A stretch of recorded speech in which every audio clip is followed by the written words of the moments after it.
The other thing that we work on in terms of serving our clients at ESPN is what the impact is once we're able to deliver that ad. And for that, we've created a new tool which was featured in an Ad Age article this week called the Convergence Effectiveness Model. It's part of our ESPN XP suite of tools that we use to advise our clients. This particular tool is really ongoing tracking. We're in the field every single day, tracking the ads of 24 of our biggest advertisers over 5 different categories. This is being used, and we've been doing this since 2012, kind of quietly, and the whole idea is to build a very robust database and to be able to create models. Point Logic is our modeler in this case, using a Bayesian approach to create predictive models to sort of help our clients model their approach to using ESPN in the future. In essence, this is a custom media mix modeling tool just for ESPN. One of the fundamental things that we know after looking at a lot of information across these 5 categories, a lot of data, is that multi-platform works. If we're looking at one, for example, one ad metric, in this case purchase intent, TV Plus is always better than TV only. And in many cases, TV Plus, another platform or 2 other touch points is better than 2 TV ads, for example. It's about, as Glenn was talking about from Twitter, this is really about amplifying the message in new markets of time, under new circumstances, with a brand new orientation.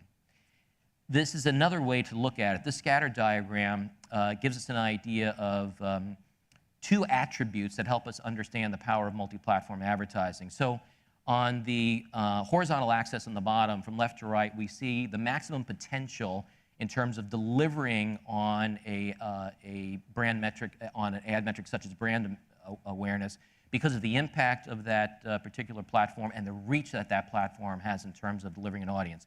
And the vertical axis is the speed to which it can get that done, based on the orientation to that particular platform. So what's interesting here, you see on the far right, nothing beats television in terms of generating big reach and terrific brand awareness scores. But on the upper left-hand side, you see digital video, both online and on mobile. They actually operate much faster in terms of delivering that impact. They don't have the scale, but they deliver it more quickly because there's simply less ad avoidance. And there's a greater orientation to that particular video content. So people are essentially paying more attention. So this is a very interesting finding that we've gotten here. So this, Dan, this is kind of how the tools that we're leveraging to advise our clients. Yeah, so you guys have your interesting environment because you cover so many different mediums and reach such a large audience. For this to scale as an industry standardization for other publishers that don't touch consumers in so many different points and at such scale, is there a way to standardize this where it's not all of your own information, that it can run off syndicated information or maybe even customer first-party data to make this applicable to maybe media companies that only play in the mobile space or only play in the video space? Yeah. Well, I think there are 2 answers to this. In terms of this convergence effectiveness model, I think there is great acceptance to first-party data. Mm-hmm. In other words, if you're going to come in and invest in our media properties, one of the obligations that we have is to prove its effectiveness, right? And this is one of the ways that we're doing it.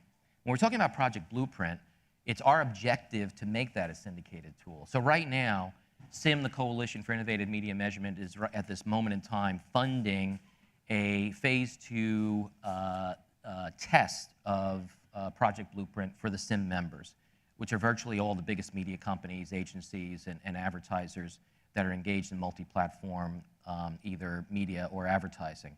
So right now, that's being vetted by the industry, and that could become a syndicated option, at least for measuring cross-platform content. And what will also happen during this particular phase is using Blueprint as a base tool for measuring cross-platform advertising.